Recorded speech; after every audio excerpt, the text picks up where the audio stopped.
हाय बचपन,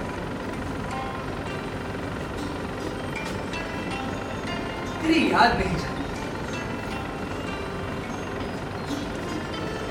वो कच्चा टूटा मकान, वो पुआल का बिस्तर, वो नंगे बदन नंगे पाँव, खेतों में जाना, आम के दरख्तों पर चढ़ जाना, ये सारी बातें निगाहों के सामने बिल्कुल घूमती रहती। उन दिनों मामूली से जूते पहनकर जो खुशी मिलती थी, अब वो फ्लेक्स के जूते पहनकर नहीं। वो गरम पतीले रस में जो लज्जत थी, अब वो गुलाब की शरबत में भी नहीं मिलता। जौ और चरबन का जो जायका था, अब वो अंगूर में भी नहीं। मैं अपने चचाजाद भाई बलदर भैया के साथ पास वाले गांव में मौलवी साहब के पास पढ़ने गया करता।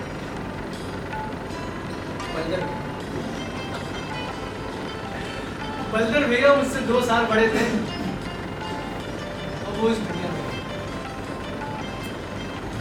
हम दोनों भाई सुबह रात की बासी रोटियां खाकर दोपहर के लिए जौ और चरबन लेकर बगल में किताब दबाए मदरसे के लिए निकल पड़ते थे। भैया भैया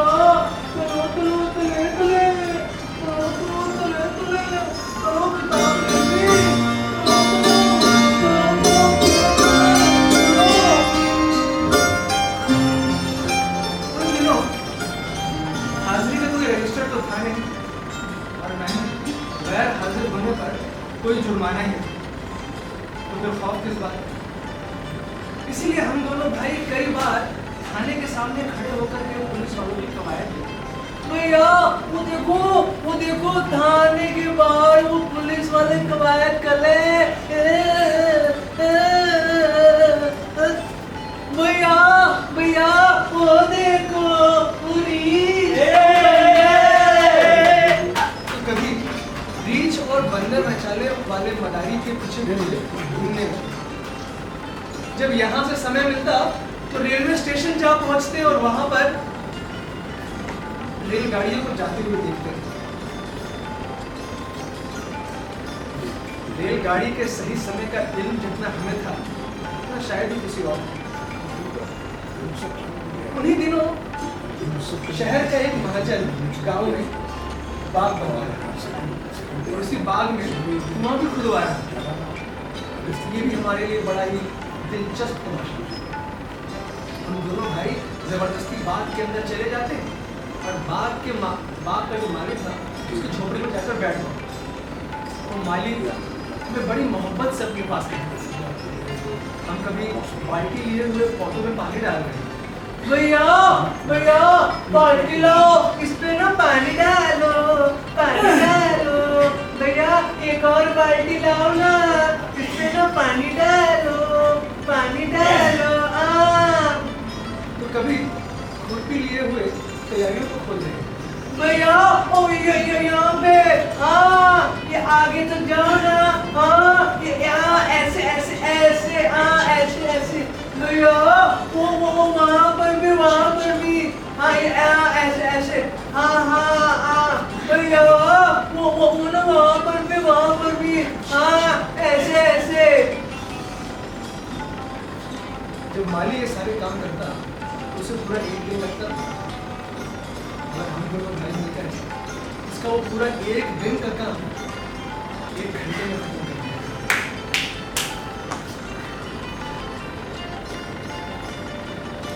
माली काका इस दुनिया में, मगर मैं जब भी उस बाग के करीब से गुजरता हूँ तो मेरे जी में आता है कि मैं उस बाग के अंदर जाऊँ और वहां के दरख्तों से लिपट जाऊं और जोर जोर से कहूं,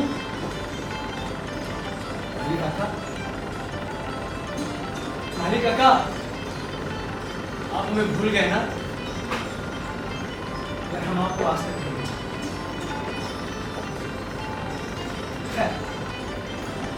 हम हफ्तों मदरसे से गैर हाजिर हो और जब मदरसे पहुंचते तो कुछ ऐसा बहाना कर देते कि मौलवी साहब की चढ़ी हुई तेवरियां तुरंत उतर जाते।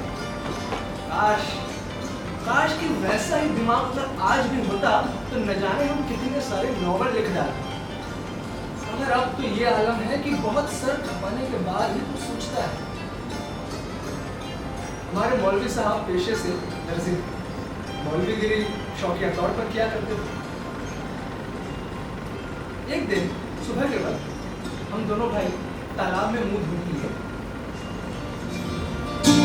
भैया चलो चलो चले चले चलो तालाब में चले, चलो चलो तालाब में चल के मुंह धोते हैं, मुंह धोते हैं।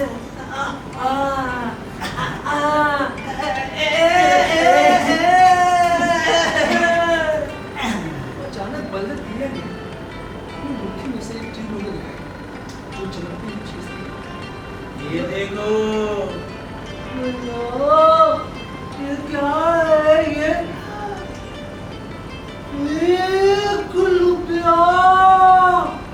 एक रुपया तुम्हें कहाँ से मिला? कहाँ से मिला? अम्मा ने ताक पर रखा, मैंने चारपाई खड़ी करी और निकाल लिया। हमने कभी आज तक एक रुपये को देखा नहीं। हमारे मौलवी साहब के सरकार 75 पैसे थे, जो चचा साहब खुद ही जाकर उन्हें दिया। हम पर 75 पैसे का भी एतबार नहीं, और वहीं आज हम 1 रुपये के बादशाह। भला कौन हमारी घमंड का अंदाजा कर सकता है? क्यों, क्या सोचते हो? भैया सोचता तो खूब हूँ, लेकिन ना चाचा साहब की मार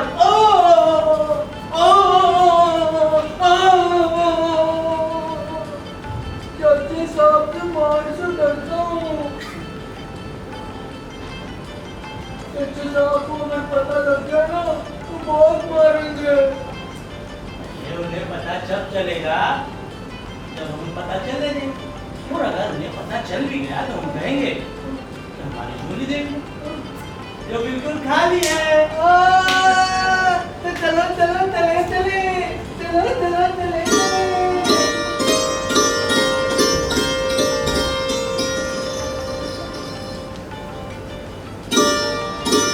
हम उस 1 रुपये को बहुत सोच समझ कर खर्च करना चाहते हैं। 1 रुपये यानी 16 आने की, 5 आने की अच्छी मिठाई उस वक्त आ जाएगी। और इसके बावजूद हम कुछ ऐसी चीज खरीदना चाहते थे जो सस्ती हो, खाने में मजेदार हो। इसी बीच हमारी नजर एक औरत पर पड़ी जो केले बेच रही थी।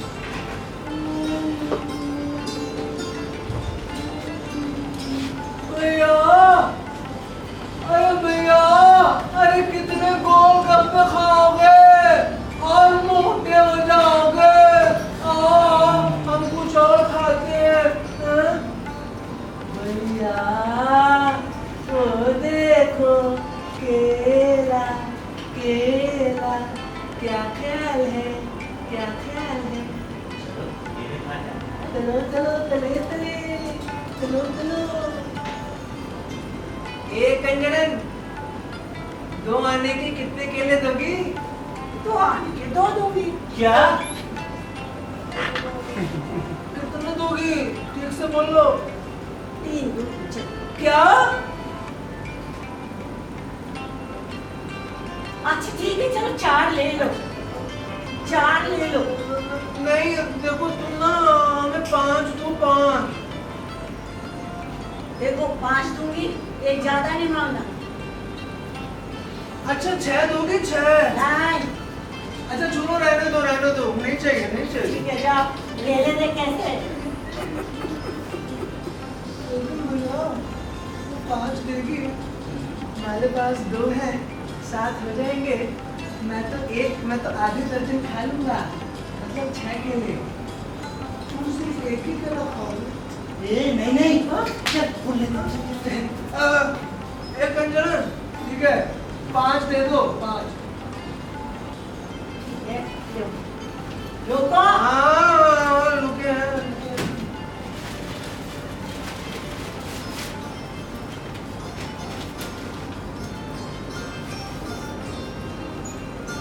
अरे दो ना।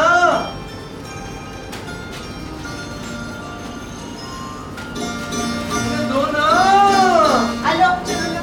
अरे जल्दी करो।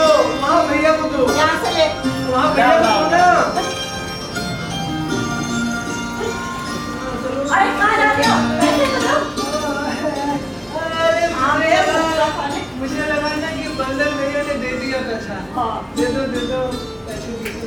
ये ले ए ऐसे क्या देखती है हाँ? असली है असली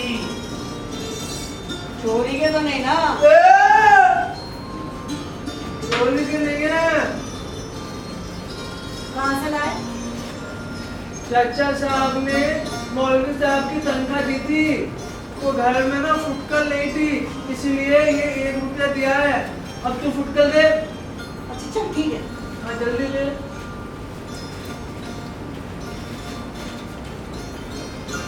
मैं मदद करूँ क्या? नहीं तू वहाँ खड़े। मैं मदद कर दे। जाना। अरे मैं यहीं से मदद कर देता हूँ। अरे भाई रुक जा।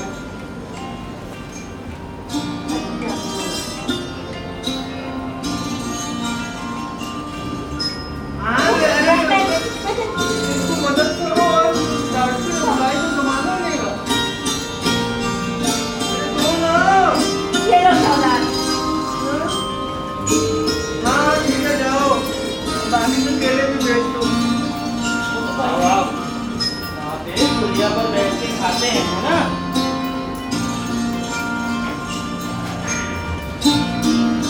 अरे आओ क्या सोचते हो?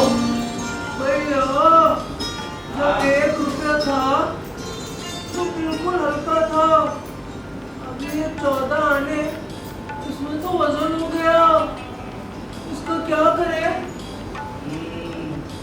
यहाँ आओ केले खाते खाते सोचते हैं ना?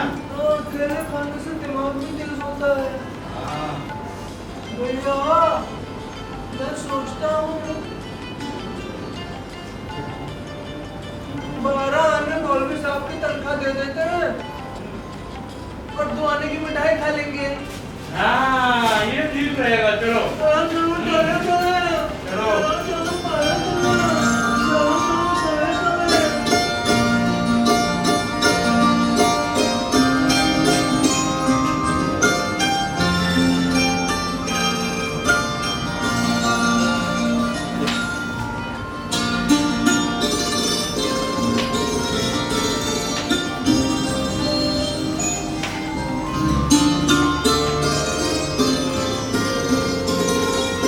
तो पढ़ाई शुरू करें? हाँ। चलो लिखो अ से औवा। बहुत बढ़िया। अब लिखो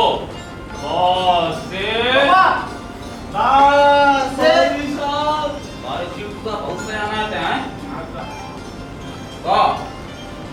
अरे भाई भाई अब देखो तो सुनो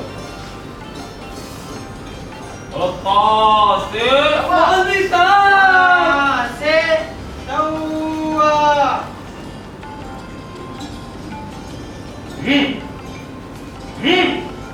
अब भाई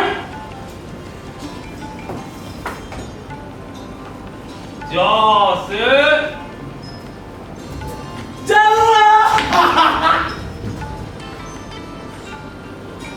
वाह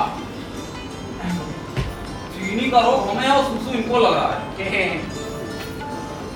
चलो बच्चों ध्यान दो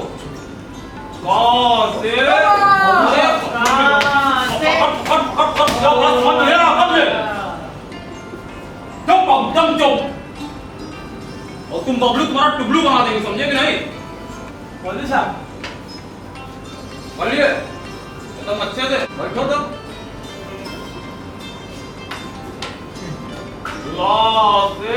मौलवी साहब दिल लग गया गए ना वहीं कर दो वहीं कर दो। अरे मट्टी सो बोलेगी तुम कर दो। अरे कर दिया तुमने। रे हो गया जाओ जाओ कच्छा बदल गया जाओ फट से जाओ। पूरा माहौल गर्म कर दिया माहौल वाला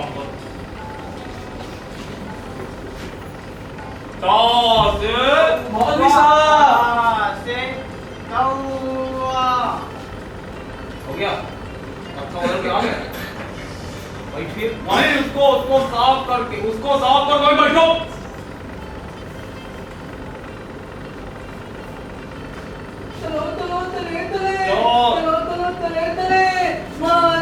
अरे तुम लोग कहाँ गायब थे रे?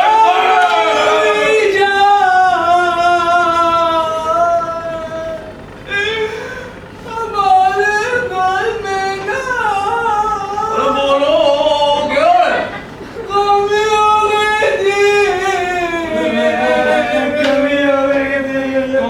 कौन गया?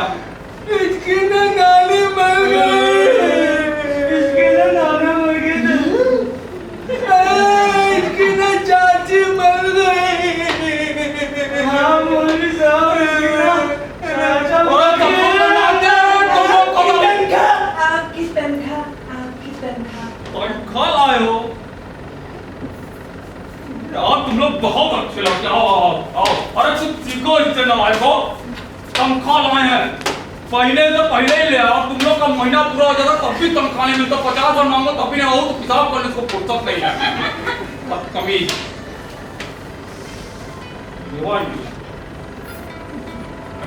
हाँ तो मौलवी साहब, आज तालाब का मेला है। तालाब का मेला है और तुम लोग को तालाब के मेले में ले चलेंगे, लेकिन बुलबुल भी दिखाएंगे।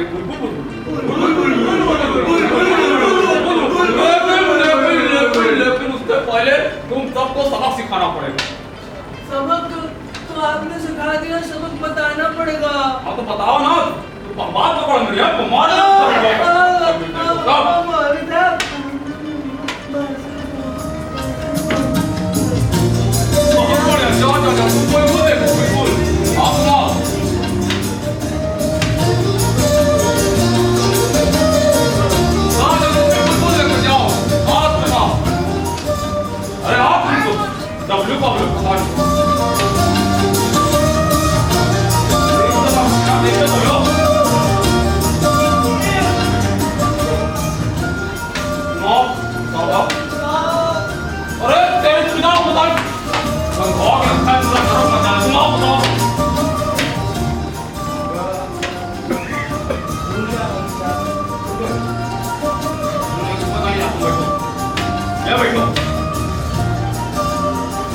सुनाओगे नहीं, याद करके सुनाओ, कोई जाने नहीं लगे, पूरा याद करके सुनाओ, मेरे अंदर है।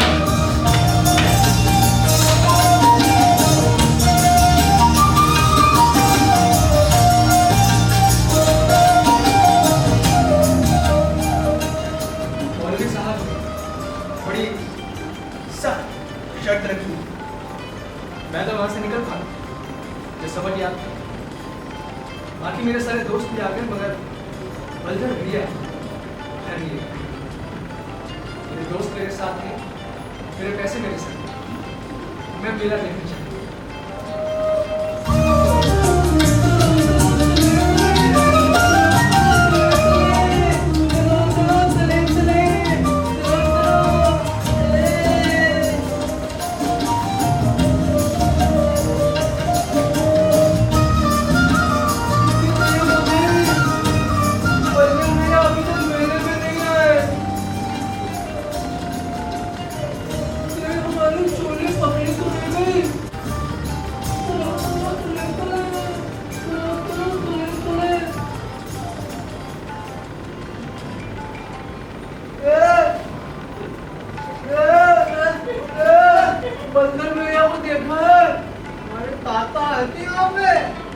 बलधर को मारते मारते लेके गए और तुमने जो मास्टर साहब को फीस दी थी ना, छीन लिया। हाँ, ऐसा मारे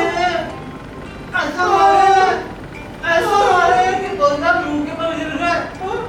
जल्दी से कोई सोच लो, तुम बेभाव के जाओगे। हाँ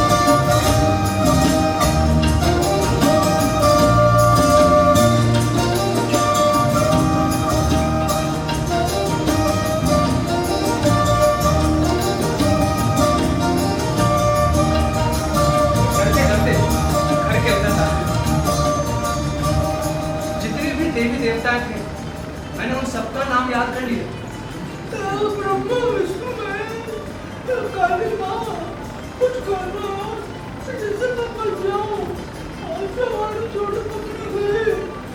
एक काम करता हूँ, अम्मा जी जाके झूठ मूठ का कोई बहाना कर दूंगा। अम्मा तो कुछ कहेगी नहीं, मुझसे प्यार करती है, अम्मा कुछ नहीं कहेगी। लेकिन कमरे में जाने से पहले मैंने देखा कि पिताजी वहाँ बैठे हुए थे। पता नहीं क्यों पिताजी आजकल घर पे रहते हैं और कांच के गिलास में एक बोतल से उड़ेल कर कुछ पीते रहते हैं, साथ में मूंग दाल भी खाते हैं। शायद किसी तजुर्बेकार हकीम साहब ने पिताजी की बीमारी के लिए ये दवा बताई होगी। लेकिन हम जो दवा पीते हैं वो तो आँख बंद करके एक बार में पी जाते हैं। लेकिन पिताजी पता नहीं इस दवाई को क्यों मजे ले लेकर पीते हैं। कभी कभी गांव के 2-3 या कभी 4-5 मरीज और आ जाते हैं। आज भी पिताजी वहां बैठे हुए थे, तब मरीजों का मजमा लगा हुआ था।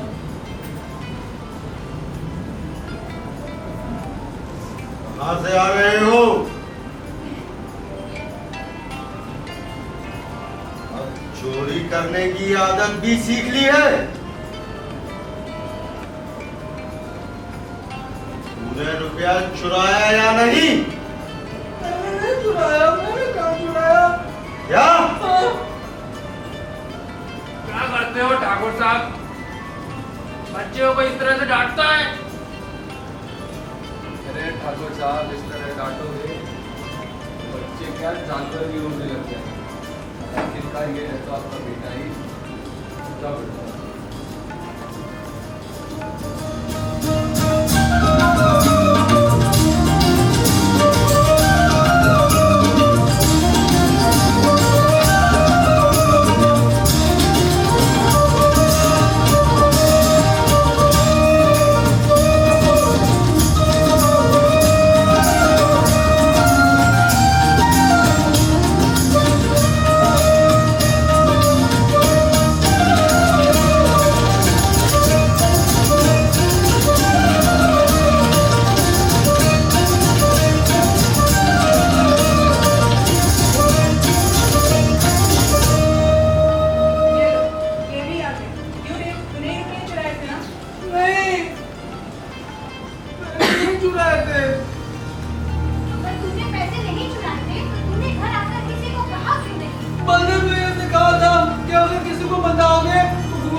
मैंने तुझसे कब कहा था घर बताओगे तो मारूंगा?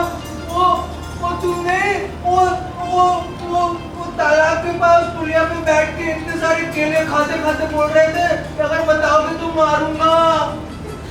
अम्मा मुझे झूठ बोलता है। झूठ नहीं, ये सच है। तू झूठा है, सच्चा तो सारा संसार है।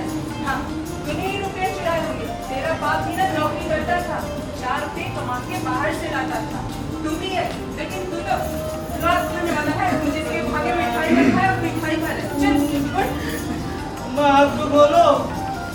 ले हाथ भी धो ले। चल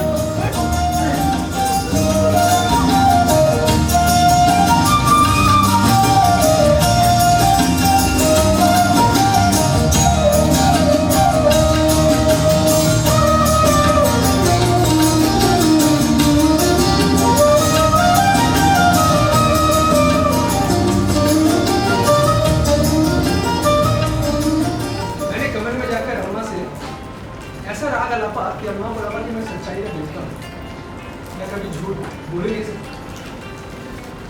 है कुछ देर के बाद बलदेव भैया एक तरफ से उनके हाथ में जो चलम था, मेरे हाथ में बोल भैया बहुत मारा, इतना केला खा के तो मार के बलदेव भैया की कहानी दुख भरी थी और मेरी सुन भरी, मगर हम दोनों का अंजाम एक ही था, जाओ और